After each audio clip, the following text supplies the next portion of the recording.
আইতা সাহায্য পাইছে নাই?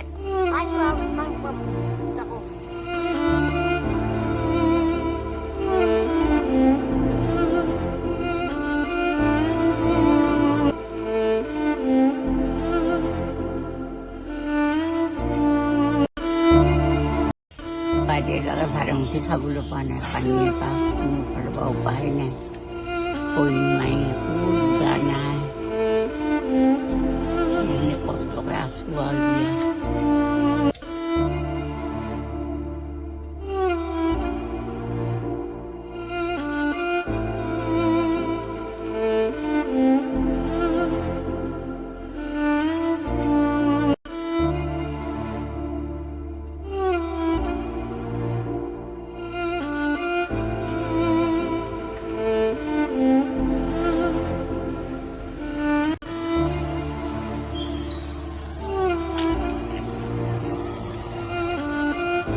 আইতা পাইছে নাই সাহায্য? মোৰনো কিনো পাম, মোক বোকা আহে যি নিজে ভগৱান যায়। ক'ত আছে আপুনি? মই এতিয়া বনাবলৈ লৈছোঁ।